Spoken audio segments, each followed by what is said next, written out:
Afro-Comic-Con 2021. Rewrite the future with us. Welcome to the Black Women in Cosplay panel for Afro-Comic-Con 2021. My name is Demetrius Holt, and I am also known as Hellspawn Cosplay. But tonight we have four beautiful women who have very distinct skill sets in cosplay, and their personalities are completely different. So I think the discussions that we're going to have tonight will be pretty amazing.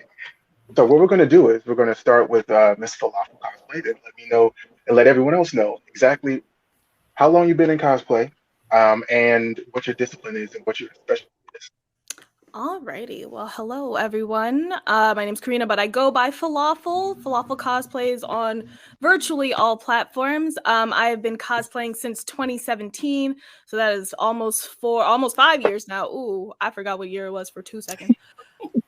It's been a long quarantine. It's okay. It's a parallelogram. It's right. All right. We understand. So almost 5 years now. I mainly make armor sets, foam smith. I also sew. I'm inspired a lot by video game characters, by video game villains a lot of the time. But I try to dabble in any kind of nerddom here or there. I also stream on Twitch twice a week with a wonderful community of people. So I'm just happy to share this space with all these wonderful people. Fantastic. Diana? What's good? I am Diana.The.Great on all socials. I have been cosplaying in an official capacity for about 6.5 years now, unofficially for much, much longer. My main forte is foam work, but I also sew, work with thermoplastics, wig making, fabric dyeing, a little bit of molding here and there, and some other stuff that escapes me at this present moment. I do apologize, but I am happy to be amongst amazing, wonderful company and hope that I can, help learn, grow, all that good stuff with you guys too. Black Unicorn. So, I am Black Unicorn. Most people know me as Nay. Some people call me a comedian. I like to think I'm funny. I don't think everybody thinks I'm funny, but that's fine. I've been cosplaying since like 2015.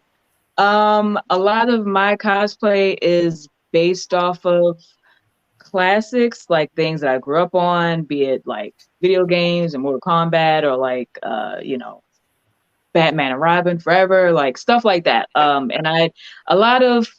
I feel like the basis of my cosplay, I'm not going to say all of it, is gender bending, mainly because I was brought up with the whole mentality, anything you can do, I can do better.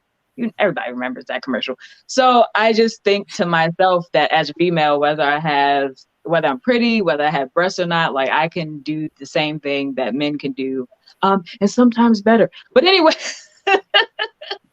Sorry, joking. But that's just who I am, and I don't let my gender define me in my cosplay. Fantastic. Parker? Hello, I'm Parker.Projects, also go by Parker, Parker.Projects. I'm only on Instagram and Ko-Fi. And I mostly specialize, I don't really have a specialty. I've been cosplaying since about 2017. For some reason, I decided to do a lot of Disney last year, so, but I kind of tend to go with a little bit of everything. I feel as though I've been connected and had the ability to be a part of a lot of different communities, and I want to explore that and to raise that through my cosplay. I guess my specialty right now would be showgirl builds, because they're my favorite. I love them so much, and they're just so unnecessary and sparkly, and I love it. I think my specialty would be unconventional materials and found objects. I do a lot of upcycling with most of my work. Most of this is all upcycled from like old boots and stuff that I had in my house and cans and stuff like that. So anything that seems kind of odd or found, I want to try to make that into something that I can wear and potentially give new life to. So yeah, I'm very pleased to be here. First thing we're going to start off with is the reclamation of the strength archetype. when it comes to Black women in cosplay or Black women in do you all have like a sense, like a general sense of the idea of that topic, or anything, any like loose ideas that you just have in your head? Um, I can start with just like general ideas that I have on the subject, and that um, I think that cosplay lends itself a lot to reclaiming the strength narrative, which was often used to stigmatize Black women as like, okay, well, that's a strong, independent Black woman that doesn't, you know, that like tired narrative that, you know, is often used to put us into a very clear box that people do not want us to break out of, and has caused two problems. It's probably caused more than two, but the two that I see, one being that there is the stigma, so that when Black women cosplay outside of characters who are known as like stereotypically strong, maybe softer characters, they're kind of like demonized for it. It's like that's not really like the area that you should be in, which is stupid. And then the problem of women being fearful of cosplaying strong characters because they don't want to be associated with that stigma and only seen as you know, as in their strength, and not the multifaceted things that Black women can be, aside of soft and the fear or pain or anything that's other than just strong. So I think in cosplaying strong characters, we are allowed to express ourselves in multiple lights, but then also accept that we can also still be strong. I mean, strong isn't bad, but that's not the only thing that we're meant to be, which I think is really powerful.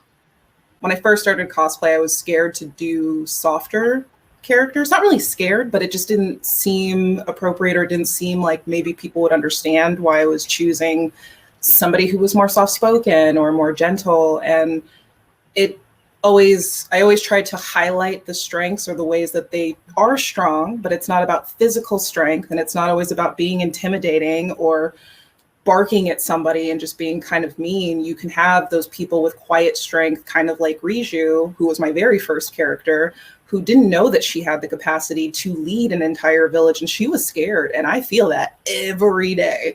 So being able to talk about strength and the various ways that it shows up in the world has been a really great part of cosplay for me, and reclaiming that strength moniker. So Diana, let me ask you a question. Based on what they've said, would you say that you cosplay characters that reflect your strength on various levels, or or do they mean that much to you on that level at all? You know, it's a little bit twofold, actually, because I noticed, I realized when we were all doing the introductions, I didn't actually say what characters it is that I typically cosplay, because honestly, I'm all over the place when it comes to it. Some of the characters have a deep emotional value to me, and then some of them can also still be interpreted as strong. I'm probably prominently known for my iteration of Sailor Moon, which, you know, some people think, oh, she's just, you know, basic anime classic. And then there's also the perpetual, the perpetual feud saying that Goku could body Sailor Moon. And we all know good and well that will never happen ever. Not in the slightest. He better count his days. Thank you. I'm so glad. Diana, let me just say that I think the first cosplay that I ever saw of yours was your Chitara. So, man, yeah. And I'm looking at Chitara right now. I've only done Chitara maybe twice. It's been such a long time, but and honestly, that was just for me, it's characters that I love, and also wanting to bring representation to that, or just want to be what it is that I see out in the world, whether it is strong, whether it's softer, whether it's I'm every single bit of an 80s baby, and I know no one else is going to love this but fellow 80s babies, or whether it's, let me catch up on to some of the current trends like Demon Slayer cosplays to put a spin on it. So, you know, honestly, for me, it's kind of a mixed bag with what it is that I cosplay. But, you know, I just do my best to ensure that I'm putting a good foot forward and I'm having fun no matter what it is. Shanae, do you feel like it's kind of like hard to, I don't know, like I I'm literally all over the place with my cosplays. Like it could be chaotic and foolish, and it could be, strong and dominant. But I think for me, like growing up, there was like three major women that was in my life, which was Linda Carter's Wonder Woman, Xena, and China from the WWF. So it's like that's what I saw as strong women. They were strong. They didn't need a man to, they were muscular of some kind. So I will say that even with the gender bending, I think to gender bend is like easy. Like I'm sitting in this Todoroki costume and I'm just like, I'm just here. But like when it comes to those women, I do think that there is a power and an essence that I have to bring to that. Like there are people that come to me and they're like, do you have any tips for Storm? And I tell anybody that does Storm, like if you are going to do Storm, you need to be confident, you need to be demanding. Like Storm, don't look self-conscious. Like I'm not saying, it's problematic to be weak, but it's just like that is a woman, that is a character, that is a commanding force. So it's like you gotta exude that if you're gonna do that. But I don't think that it's wrong to do softer characters or characters that might be the sidekick, because I've had people that said if you do Xena, I'll do, her sidekick. It's the same recognition, but as far as like, I think for me, the main problem that I have and something that I've heard that pissed me off was that I heard a male cosplayer say that women don't have any range and the most things that they can do is be sexy. And I have a problem with that because I'm like, as a woman, a lot of my cosplay is better than yours. So, you know what I mean? I literally, anybody who knows me, I don't have a lot of, breast out or leg out. I think the most that I was like kind of half naked is when I did RuPaul. But other than that, I don't need to show skin. And any of these other women on this panel, they don't need to show skin to get the recognition that they get. So I think that's, for me, the problem, not necessarily in strength. It's just that they see us. I don't see them seeing us as the angry Black woman. I just see them seeing us as, well, she's getting a boost because she's sexy, or she's getting a boost because she's attractive, type thing. Mm-hmm. So just a general question that I've always had, because it's the way that I cosplay. Do you all feel like it is your job to exude the energy of the character that you're cosplaying, or do you just feel like you're doing the character because you like the design of it and you can just show up to a con as, let's just say, as Parker or Diana, without having to think that you are like Ganon? You know what I mean? Or how do y'all feel about that? So I'll run with this one. So I tend to only cosplay characters that I feel some sort of connection to. I found that even when I try to do designs that I like, but I don't like the character, I just can't bring myself to finish the work. I don't know why. So I feel like the characters that I usually select are people or characters that I've loved for a very long time. So it feels very in my spirit too, to be that person or to be that character. When I'm in like conventions, I'm going to be real with you. I'm not out here doing lines and all of that stuff and being the person. Like I'm not, I came to buy merch and look at all the pretty people doing wonderful things and just being creative little babies. I love it. So I'll pose and do things, mannerisms for certain videos or photography, but I just really like wearing the stuff and I feel real good in it. So yeah. Phalafel, let me ask you something. When you put on Ganon, when you see any links, do you go after them? Like, on occasion. Okay. You would be surprised how little links I actually cross when I am in Ganondorf. I think I've come across like 3 in every time that I've worn any iteration of Ganon, which is hilarious. Yeah. Moving on, I just can't help but to think about all of like the false allies that Black people in general seem to have. Whether it be corporations or whether it be like, random ass people that just come out of nowhere and say, hey, I got your back, until it gets real. So my question to you, huh? I was going to say the perfect time is 28 days of Black cosplay. That's when And you see a lot of people come. Then they start following you, and then after Yeah, it's over, they start to unfollow you slowly. exactly. Your branding companies that want to make sure that they're highlighting that have never highlighted Black cosplayers before, and some of it I know is well intended, but some of it also just makes you feel a type of way. Like, where were you 6 years ago when I started this, when I didn't know shit about glue or foam or how to sew properly and things of that nature? Like, now that I am kind of a little bit cool, now you want to feature me. Are you featuring me because you genuinely care, because you're down for the cause, or because you need to fill a quota? Sorry, didn't mean to interrupt, but like that was no. I mean, the whole virtue signaling thing is definitely a thing, and I have got a couple of businesses in my mind that I've had issues with the way that they seemingly leaned all the way in during the George Floyd, situation, and all of a sudden, it was. I mean, their focuses went elsewhere that seemingly had more money than the Black community.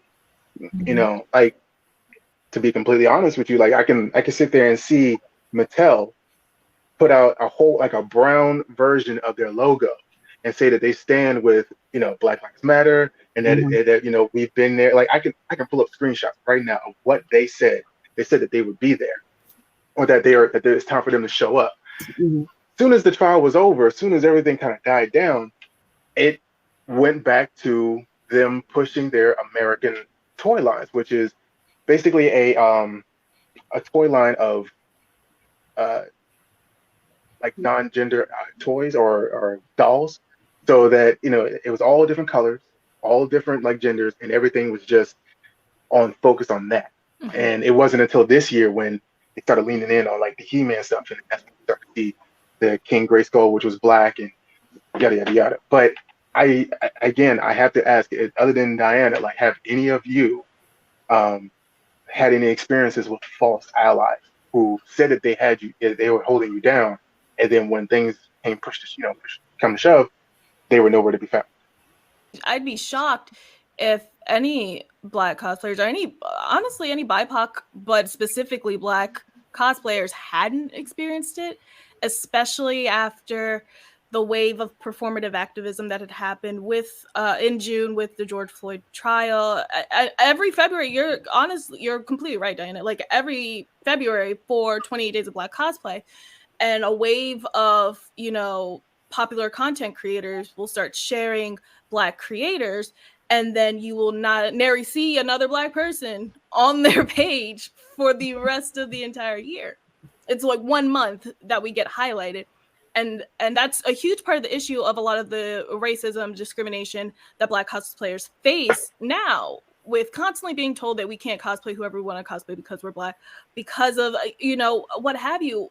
The representation is lost because a lot of these people who stand with us for 1 month, or stood with us in June, trying to, honestly, to be quite frank, appease their white guilt, try to like usher in like spotlight the few Black creators they know, or reach out and say, who should I be highlighting, when there's ample resources to find these people.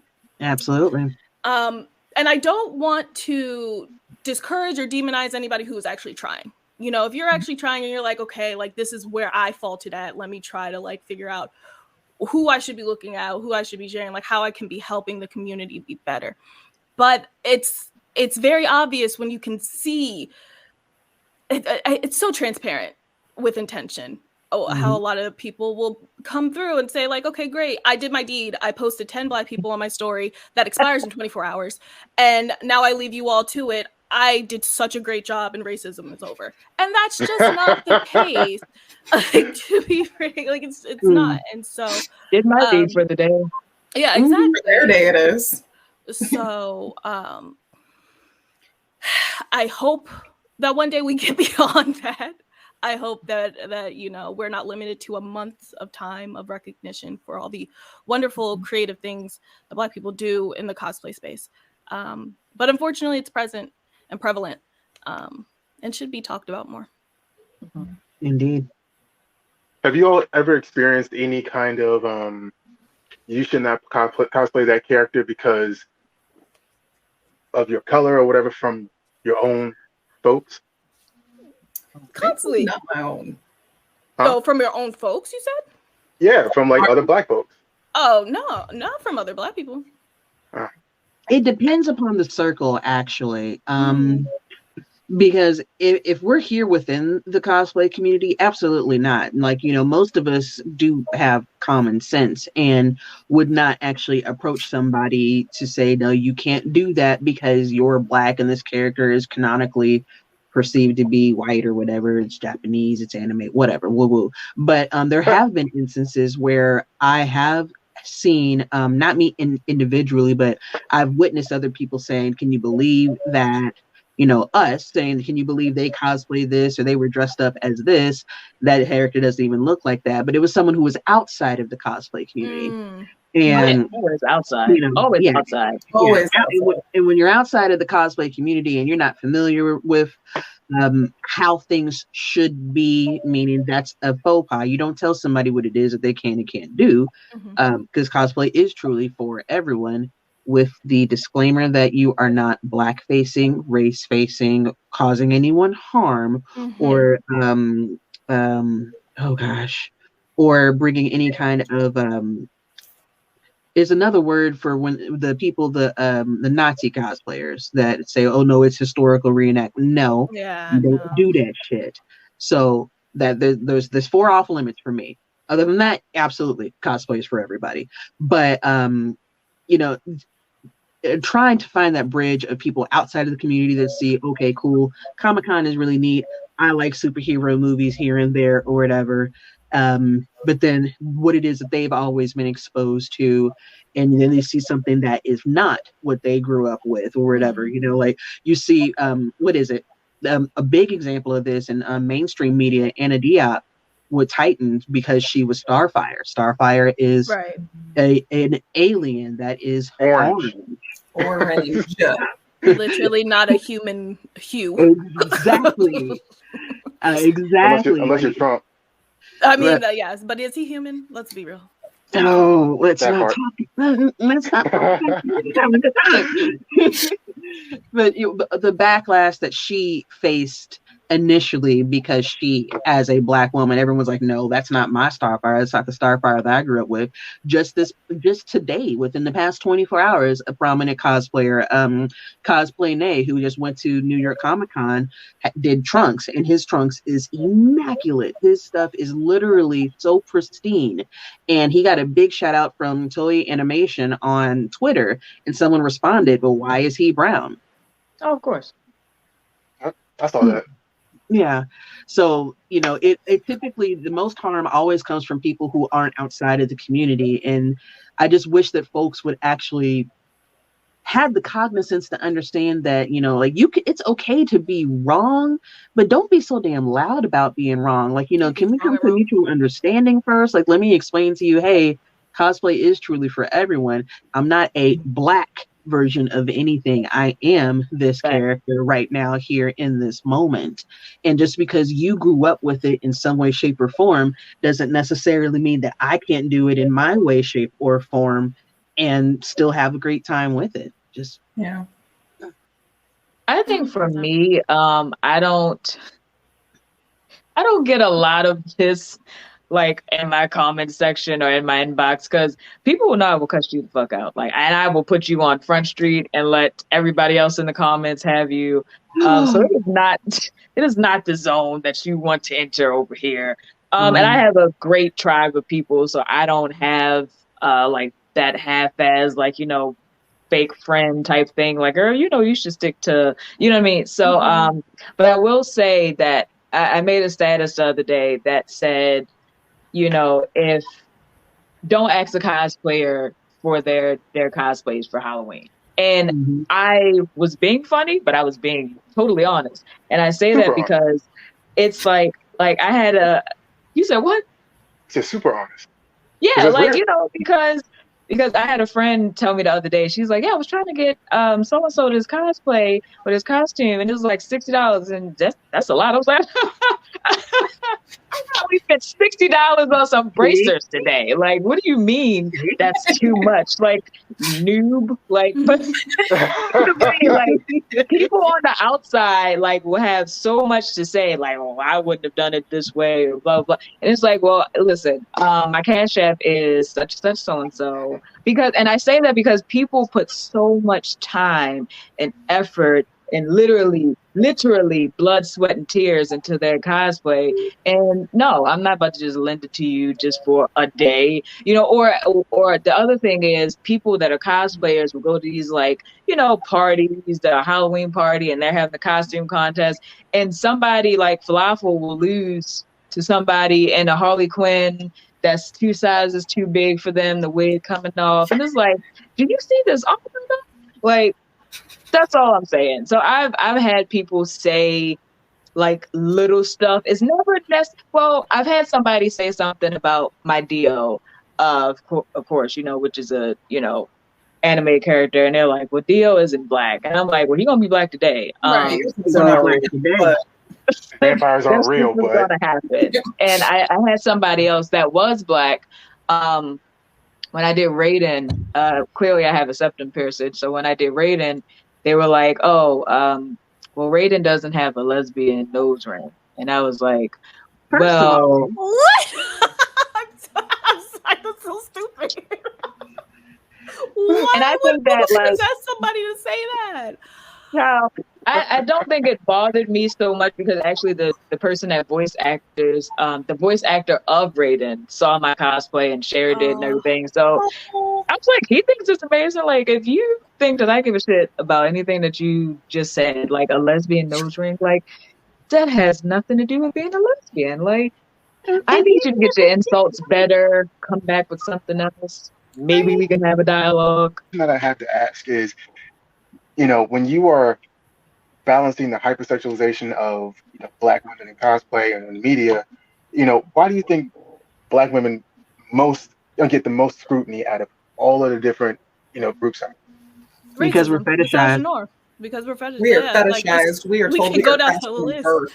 Right. Like, I read an article today about calling. One at a time, ladies. One at a time. Everybody's like, oh, because you know what? That's problematic. No. But I actually have a question for all of the women on the panel. When you were growing up, were you ever called fast or anything like that? Yeah. I don't know a single younger Black woman, or most younger Black women. Well, I will say I wasn't called fast, but I had that whole so-and-so is coming over, so you should change your clothes. That, all of that. Everything that young Black girls do, we get told we somehow made it happen, or we need to go cover up, or we're too fast, or we're overdeveloping, or all kinds of things. But it's never, hey, your uncle's... Exactly. It's never, hey, maybe your uncle's a pervert and you should tell him to leave our home. Like, it's never, that young man should keep his hands to himself. It's never that. It's always, well, it's something she did or something that she wore. And as a person who does, like I said, showgirl cosplays, I'm doing not everything, but I do a lot to reclaim my sexuality by choosing when I decide to display my body. It is mine. I made it myself 100%, and I will show it when I am ready, and I will not be shamed into covering it or doing anything that is against what I feel like doing. It is just a body. Your sexual things that you put on it, that's on you. But that, I'm just over here in my flesh. Like, that's all it is. I think that's so important that you specify. It is your choice. You are consenting to be sexy online. Like, this is my time to emote my sexuality, my sexiness.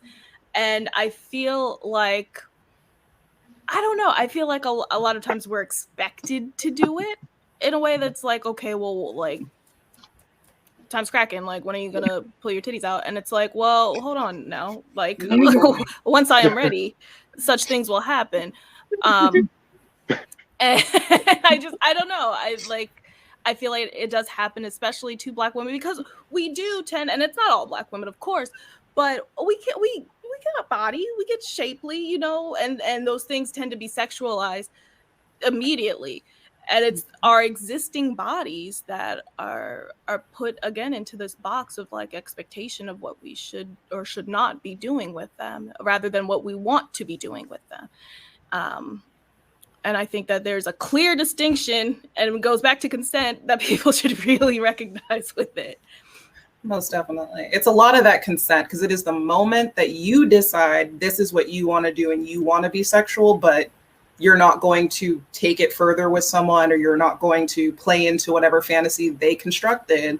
Suddenly you're the problem, and you're too sexual or what have you. So everything that you're saying to me sounds like common sense, but as we've seen this year, there are some folks who say that they don't understand social cues, or they don't have the knowledge or the training that you all or that I've had. So my question to you all is, how would you implement some form of education or some sort of training to people who feel like or say that they have never heard of anything like, consent isn't cosplay, You or touch cosplay me isn't without consent? consent, your teeth gonna be on the floor. That's how I teach you how to keep your hands to yourself. It's a very, that's It's a thin line. To touch be me, I'm taking your fingers. That's all. I Fair. think it lends itself as well to the fact that because sexy is still so stigmatized, there's not an open space to discuss these things without some kind of, uncomfortableness with it, where it's not put to the forefront as often as it should be, this discussion of these are the lines of consent. This is how you should respect a person, because a lot of people aren't willing to have that kind of conversation, especially now with the way that social media platforms are moving and becoming less sex positive as well. And a lot of content creators are being blocked, or posts are being shadow banned and all that kind of stuff for expressing sexiness or even talking about it sometimes. So it is difficult to have that conversation with those kinds of barriers. But I think once we start to open up and destigmatize sex in itself, the conversation of consent becomes easier and more recognizable. So I think that there's... Yeah, go ahead. Yeah, we had a panel discussion with the therapist, I think like last month, about all of these things, because literally as we were planning the panel that week, something happened where a female cosplayer said that she had an interaction with somebody that was stalking her. We always talk about cosplay as not consent, but I don't think a lot of people know what consent is.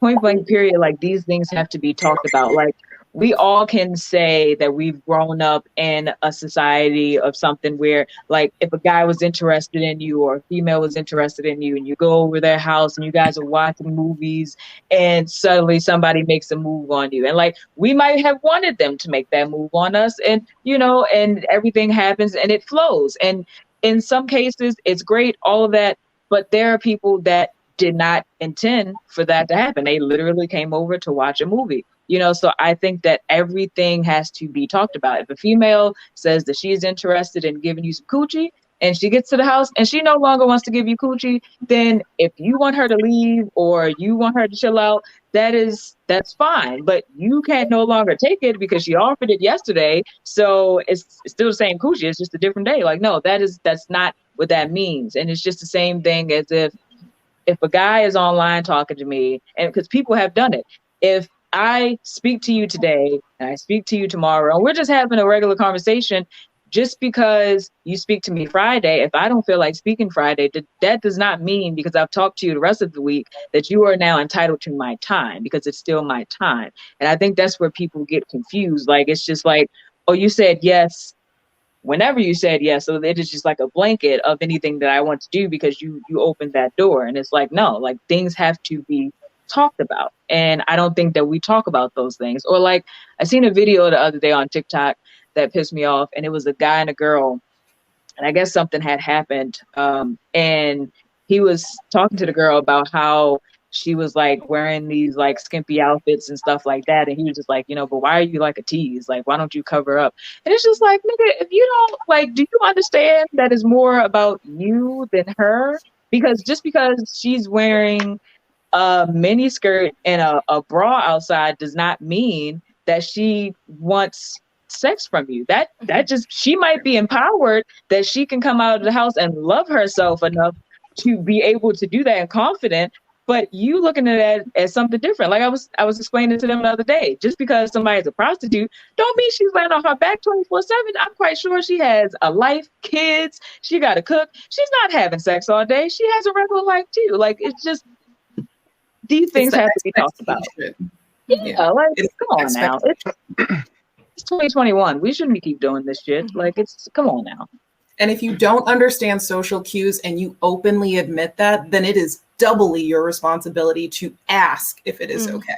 There should be stated more that there's a clear line between a cosplayer and the character in terms of, like, I mean, I've had people who, like, if I was cosplaying a character that, like, gets picked up, like, try to pick me up at conventions or things like that, where it's like, Don't do that. Right. Like, there's a clear line. And I appreciate, Parker, you saying that you really need to speak up and ask, is this okay? May I do this, that, and the third? Because you may not be on the same page with that person. All the Inuyasha cosplayers who run around saying sit boy and then jump on people. That is not okay. What I try to do before I go to cons, as like a little cheat sheet for people, is that, like, I'll usually make a post of, like, what is okay and what is not. So if, like, you want a picture, go ahead, hit me up for a picture. If you want to just sit and chat for a little bit, I'm cool with that, you know? If I don't know you and you want, like, a hug or anything, like, physical like that, like, ask, or, like, it may be a no and you have to be okay with that being a no if I don't know you, like, especially too. But I try to, like, list this as, like, okay, y'all. If I'm eating, no, please. God, I just want to nourish. That's across the board. Don't bother me if I got a piece of chicken in my mouth. Leave me alone. I guarantee anybody who is watching, if there's a cosplayer who's eating, please leave them alone. I know you must love the character that they're being in that moment, but there's nothing more embarrassing than having, you know, a middle-aged couple walk up on you while you're stuffing your face with Chick-fil-A with a wig off. This is the way that I think. No, you're fine. Yeah. Do you feel like sexuality within cosplay is a double-edged sword? By all means, you should express yourself through this art form, which is truly what it is. It's a fun art form that we all get to share and geek out on. Like, you should express yourself wholeheartedly. That being said, you will receive criticism no matter what you do. No matter if you are fully clothed in all the cosplays that you do, or you got, like, 2 pieces of cloth holding all your biddies together. No matter what you do, there will always be somebody who will be upset with it. And so that's even more of a reason to continue to do what you do for yourself, and for yourself first before anything else.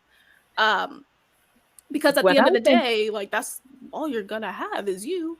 So why spend it to appease other people who are going to be upset no matter what you do or however you live? It is a double-edged sword for everyone else but yourself, you know? No one's going to be the happiest person. So you should. I think when I think of double-edged sword, so, like, for instance, when I did Wonder Woman, I'm busty. It doesn't look like it right now, but I can be. So, you know, the top pulls your stuff up, you know? Sometimes your chin is on your boobs, but you keep it moving. So, like, when I did it, I had a guy walk past me and say something about the cosplay, something about my titties. I don't remember.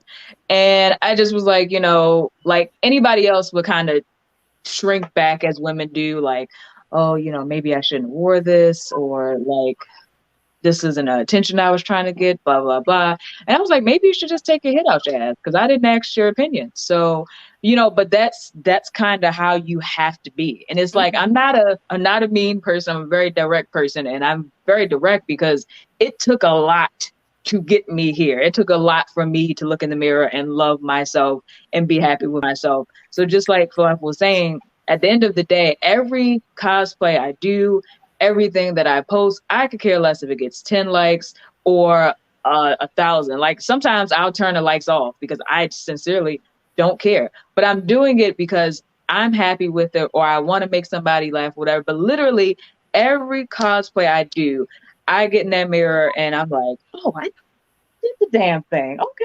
Most recent situation that comes to mind is someone who did leave a backhanded compliment, like, well, this is an okay cosplay and everything, but I don't honestly think that this character would be so nonchalant. And it's and I have to be very careful about what I entertain when it comes to these mean comments, because like Nay can tell you, I usually, like, she finds things out late after I have already deleted them, dwelled upon it, woosah and everything else. Because the I second that I ran for say, her. She's like, it's over. I'm like, yeah. oh man. And honestly, it's one of those where my first inclination was, who the fuck are you? And then the second inclination was, I am a multi-award winning master level cosplayer. Who are you? Like, can you show me better? Right. But it's always the ones who don't. It's always the ones who don't do anything at the moment. Exactly. Like, you and your 2 posts and 42 likes or whatever over the course of 6 years that you've had this Instagram account. No, but it's honest. It's the people who cannot do what we do. Yeah. Who are the most vocal. Exactly. So why pay it any mind? Like, it's like, I know. And sometimes, it gets under my skin for 2 seconds, and then I remember who I am. And I remember that I whether I like it or not, I am an example. There are people who have eyes on me, and I don't engage. I will take a screen cap so I can go ahead and make fun of them later, and then, delete it, because if I leave it there, Nay will find it, my brother will find it, my best friend will find it, and then it's going to be World War III in my comments section on Instagram. But no, I hate moments like that, because, I am human. I'm going to be vulnerable for a second, but also, I will move beyond it and remember, like, I chose my cosplay name very intentionally. I am every single bit of great. There are people who think that I'm great. My daddy thought that I was great. May he rest in peace. So I got to live up to that. Boom. Mic drop. What would healthy, effective change for Black women's representation in the media look like to you all? Leaving us the fuck alone. Sorry. In the media, ma'am. More visibility, more representation, more diversity, and representation.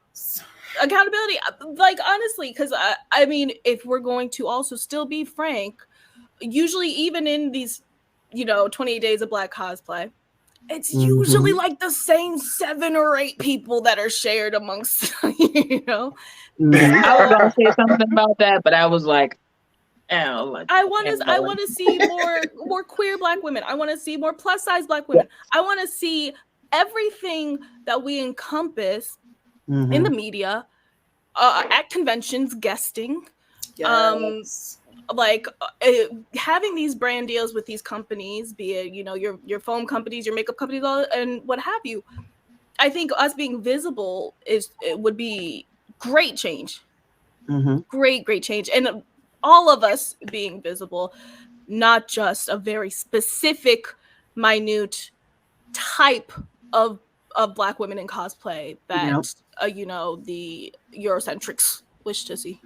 I definitely agree with that. Every woman on this panel, I have told them, you need more followers. I don't understand why you don't have the following that you have, because your skill set is amazing, and there are times, like, specifically, people will send me people that they want me, to highlight or whatever.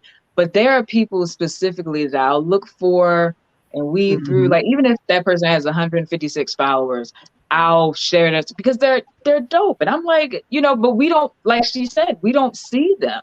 You know what I mean? We, like, my timeline, I can honestly say, is all of the same people I follow. Like, it's very rare, like Parker, Diana, they'll throw somebody in their story and I'm like, oh shit, like, that is amazing. And I'll go and I'll follow them, but not a lot of people are doing that, so that is the first thing. And also we need to be better at being a unit. There was something very important that I shared, I think it was this year. Yeah, it was this year. So I was like going through depression and everything, and like started therapy and whatnot. And when it came to cosplay, Parker was somebody that inspired me because, like I said, it seemed like every week she was just throwing out something. And I had literally no desire to cosplay anymore, but just the fact that she just was just working it. And that made me want to start building stuff. Like anybody else could say, like, who the fuck does she think she is? She thinks she's better than me. Like, that's what we do to each other. Like, we don't uplift. Like, we get jealous. We're mad that we don't have the following. Like, I wanted to make a status earlier, but I was like, I'm not going to do that today because I'm having a good day. But like, I don't like when people are pushy for me to share their content specifically, and like they're mean about it, like, oh, I'm not where I should be because nobody shares my stuff. And it's like, it might not be because nobody shares your stuff. You might actually be very talented, but your personality is relieving people from your content because it sucks to talk to you. You know what I mean? Like, you cannot be like. So the thing is, you bring up the point that we should be together. We should be a better unit. Like, as Black folks, the reason that we have the saying "crabs in a barrel" is because, you know, folks don't feel like they measure up to other people's success when they feel right. Like but they let me should. tell you something about that mentality. The crabs weren't supposed to be in the barrel at all. We had a whole big stage, but unfortunately we were put into a much smaller one and told, hey, only so many of you crabs are pretty enough to be displayed to the people who are going to eat you, so fight it out. And I think I completely agree with that. I think a lot of us, especially in marginalized aspects of our lives, are told that the stage is only so small, so we have to fight each other to the death to get to it. And it's just not the case. It's not the case. I have seen a lot of cosplayers, including Shanae, use their hair within their cosplays. It's been somewhat of a cultural thing. I've seen hijabs used for cosplay. Do you believe that kind of movement would bring more of a flavor or more of a style to cosplay than was already there? Absolutely. Absolutely. Any touch of self in cosplay, like any sense of your personal culture, your beliefs, your values in the costume that you're building, which is already kind of like not a sacred practice, but a special practice of like, I'm dedicating time to make this character that I really like to wear. If I am also incorporating my own hair or any part of my heritage into that, I think that's so beautiful and a thing that should be highlighted more. And it does bring a new liveliness, I feel like, to cosplay. You know, it's a whole new style, a whole new look, and a whole new way of imagining a character that I think is really beautiful. I think that was like the main reason why I did The Little Mermaid. Like, when I found out that she would be played by a Black woman that had lots, I was like, already in there, half my costume's ready. Like, you know, and that was a big part for me to do, mainly for little girls, because a lot of little girls, when they see Barbie dolls and stuff like that, they don't see hair that looks like theirs. It's straight, you know, it's not the color of their hair, it's blonde or something. And they don't think that their hair is pretty. So, you know, I think my hair is pretty. And I was like, if they see somebody that looks like them, you know, why not? So that's what motivated me to do The Little Mermaid, mainly because I had a lot.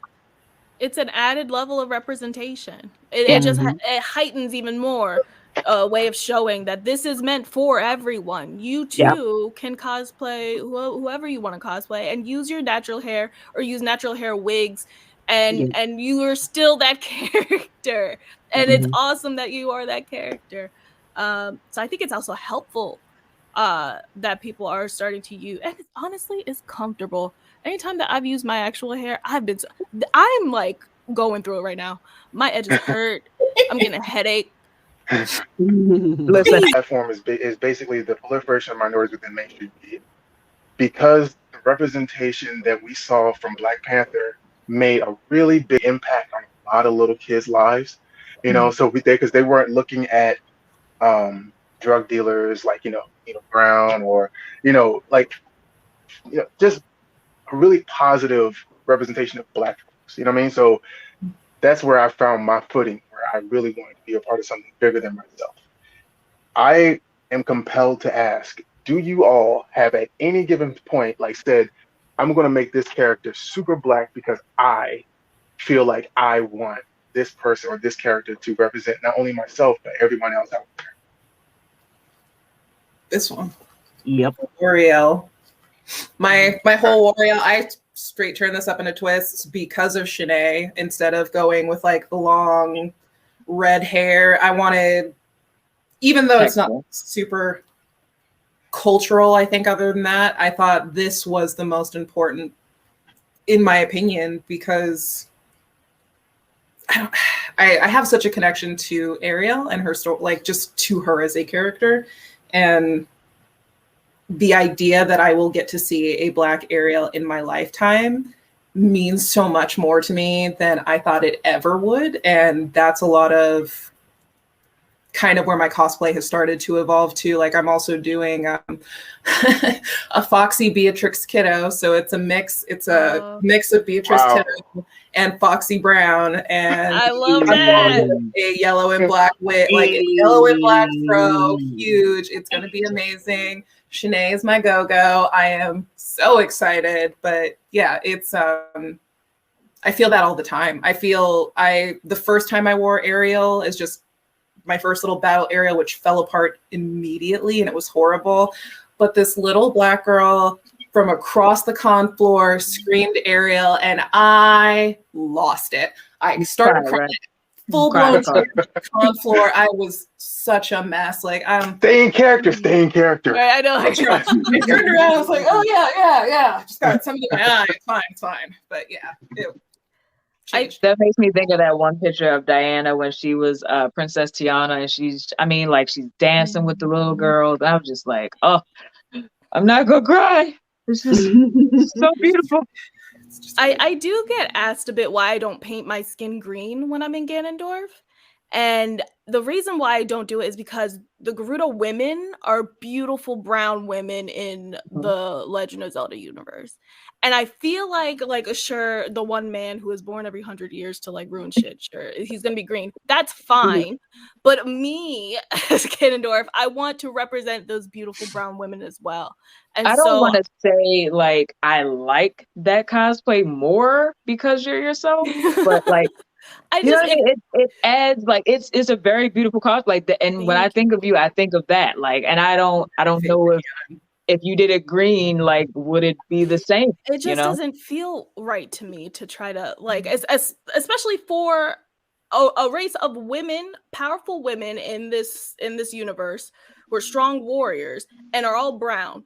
I was like, I want to be like them. I want to be with them. I want to rock with them too. I don't really want to paint myself green.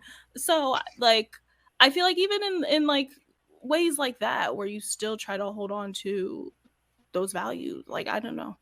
It feels special that way. Diane. I think, no, I was just going to say, like, I don't specifically have like a Black character that is just like, oh, I'm like, well, when I did go, I did a braided bob and I wore like sneakers because I was like, we're gonna make this a little Black, but I feel like as a Black woman, there is a certain, I'm gonna say there's a certain expectation. There's a certain expectation of myself. Like I said, if I'm gonna do it, I'm gonna do it all the way. And because like I said, just because you're a woman doesn't mean that you can't do the same character that a man would do and look the same way. Like you can contour your face or whatever. Like there's I can name like 4 women right now that have men breastplates. Like, and they're doing the shit. The shit looks amazing, But I think like as far as platform goes, I think like my platform is just like acceptance of whatever you are. Cause like I don't have an aesthetic. I am an experience. I am everything. I have all, like, how you mix cereal together? I am that. I love mixing cereal. I have multiple things at once. So, do it all the time. But it's very much so just accepting and loving yourself. And I think that is very important. Like I said, it took me a long time to look in the mirror and say, I like your big ass eyes, and your nose is okay, I guess. That means something to somebody. And I literally want everybody to feel that way about themselves, whether you're goofy, whether, your afro is kind of lopsided. Love that. Love that lopsided fro. Like, so that's what my platform I feel like is. Like I like Nate. I don't necessarily have an aesthetic either. I got into this because I was a weeb that discovered it entirely too late. So I represent for those who are over 30, those who a few who are over 40, moms at this as well too.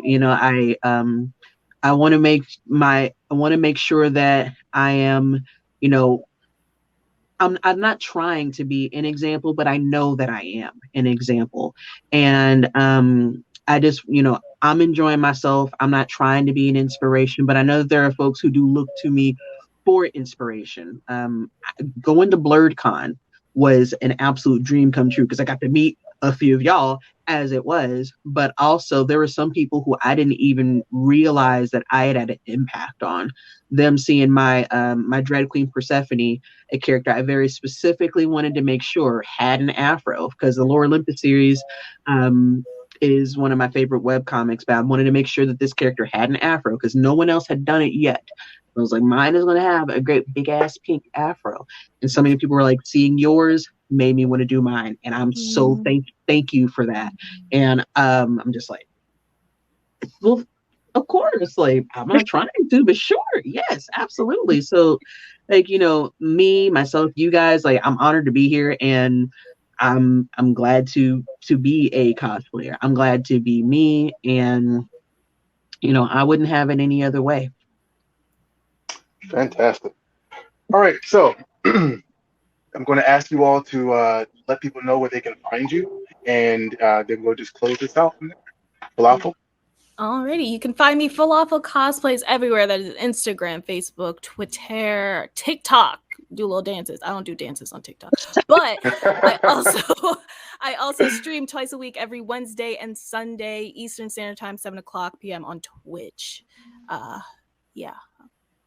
Diana? You can actually find me at Diana.The.Great.com to get all of my socials, because there's little variances here and there, underscores, periods, stuff like that. But the easiest way to find me is Diana.The.Great.com or Diana.The.Great 1, the number 1, because I am on Facebook. To give me a domain, it's ridiculous. Shanae? I am Black Unicorn, Blk..Unicorn. It is the same on TikTok, Twitter, Instagram, all that. Why? Because I'm lazy and it's easy to find. And on TikTok, I'm funny sometimes. I don't know. Also, you can find me at Head Nerds in Charge. Also, every Wednesday, 8-ish CP time. I say nigger a lot. Find me over there. And, what time zone? What time zone? Oh yeah, time zones. What is it? EST? Eastern. Eastern. Yeah, so y'all is ahead. I'm the one that's behind. Yeah, I forgot. My bad. You were. I always have to think of time zones when it comes to you and stuff. My bad. Love you. Parker? I am Parker.Projects. I only exist on Instagram because I am also an over 30 cosplayer, and I am so over social media. So you can find me there for videos, photos, and all the other random stuff that I do. So, and on Sundays, occasionally we do like little home ec projects. So, yeah. All right. Once again, my name is Demetrius Holt. You can find me on Instagram at Hellspawn _cosplay. You can find me on Clubhouse now at The Hellspawn. We're going to be doing a weekly talk around 3:00 on Mondays, talking about the representation of cosplay and anime and basically in nerd spaces. And there's a lot of people that I never knew were able to be like accessible. So that, I guess that's the magic of Clubhouse. Because yeah, representation is everything. And when it comes to Black women, when it comes to Black men, when it comes to any POC, by POC cosplayer or performer or artist, it's important because we're not there. And this is an opportunity for all of us to explode in a way to make sure that our next generation, that our children will not grow up looking at television, looking at mainstream stuff, and not seeing images that reflect them. So, ladies, I truly do appreciate you for doing this. And everything was kind of haphazard at first, but we came together and y'all did wonderfully. And thank you so much, and stay black. Hey. It was a great sign off.